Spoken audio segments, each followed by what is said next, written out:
Mansura súnmọ́ bí ó ní nǹkan òní o ọlọ́jọ́ bí ó ti lé lọ́dún o Mansura tù wá pẹ́ láyé o. Kí a tó kí ni kí a tó yin ni ó dàbọ̀ ọjà ọmọ ilé tí ẹ súnmọ́ bí mo fẹ́ máa kí ẹni tí ń ṣayẹyẹ ọjọ́ tí wọ́n bí sáyé. Orin ìyìn la ó máa kọ, orin ayọ̀, orin ìdùnnú wípé ọjọ́ tí wọ́n bí ọ sáyé tún ṣojú ẹ̀mí rẹ̀. Yèyè oyin kan mú jójó kó o fọpẹ́ fọlọ́run ọba. Orí ọ̀fẹ́ ńláńlá rèé Odùfẹ́sọ Mansura wàá ṣọdún èmi. Ọjọ́ tí wọ́n bí ọ lónìí bá sí o. Ká a dúpẹ́ lọ́wọ́ ojú tó lọ́mọ rí tí ò ṣílẹ̀kùn ojú sílẹ̀ gbayawu ọ̀rọ̀ rẹ̀ tọ́pẹ́. Ká a dúpẹ́ lọ́wọ́ èjìká tí ò jẹ́ kọ́rùn ò jábọ́. Odùfẹ́sọ Ismail Olúwaṣeun Dàgóòdù ń bá ọ dúpẹ́ lọ́wọ́ Elédùmarè ọba tó jẹ́ òrọ́jọ́ tí wọ́n bí ọ. Ìyá Fábrígàs tiẹ̀ tọ́pẹ́ August 27 lọ́dọọdún ọjọ́ tí wọ́n bí ọ ni yóò yẹ ọ kò ní yẹ̀ ẹ́ lẹ̀. Àyìn ọlọ́jọ́ bí o Odùfẹ́sọ Mansura tù yá nífẹ̀ẹ́ mi iṣẹ́ máa ṣàmì. Àwọn ará ọ̀rẹ́ ohun ojúlùmọ̀ ti ránṣẹ́ àdúrà ọjọ́ bí wá ṣàmà ṣàmì òjèrè. Ẹkún àsun òdá kò ní jẹ́ tirẹ̀. Gbogbo ohun tó o bá dáwọ́lé á máa yọrí sí rere ni. Iwájú iwájú lọ̀pá ẹ̀bìtì rẹ̀ á máa ré sí. Jíjáde àti wíwọlé rẹ̀ ò ní kàngbákò. Àní Odùfẹ́sọ Olúwaṣeun Dàgóòdù ló ní kí n máa kì ẹ́ fún tọjọ́ ìbí rẹ̀ yìí o. August 27 lónìí bọ́ sí.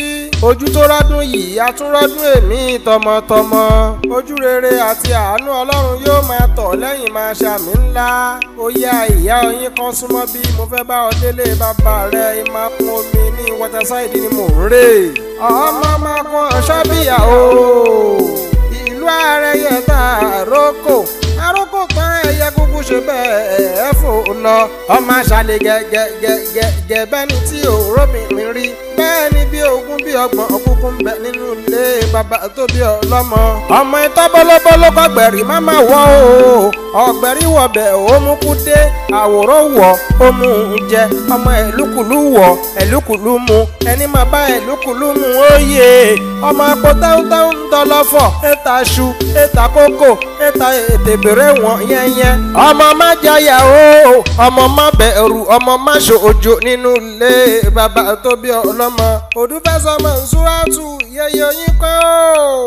Ismail Olúwaṣeun Dàgóòdù rẹ̀ rán mi níṣẹ́ wípé kí n máa kí ọ kì í ọ ní kíkì ìtọ́mọ ọkọ lọ́jọ́ tí wọ́n bí ọ.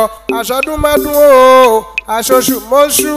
Odùfẹ́sọ Ismail ló ní máa pariwo fún gbogbo èèyàn wípé gbogbo August 27 lọ́dọọdún lọ́jọ́ bí rẹ̀ wá aṣọdúnmọ́dún pẹ̀lú ọmọ àti ọmọ ọmọ. Ire lójú owó ń rí, ire lọ̀rọ̀ rẹ̀ máa já sí nítọjọ́ ayé gbogbo o. A kì í ṣe é mọ̀ bí wọ́n bá bí yín léèrè wípé ta ló kọrin ewì sí yín létí. Àyìn ẹ bá mi máa sọ fún wọn wípé Ìdòwú iye ni Ìjẹ̀bú Waterside lèmi kúkú ti wá. Ọmọ Ìwòpẹ́ Àjídà gan lèmi Ìdòwú ọmọ ogun bàjò.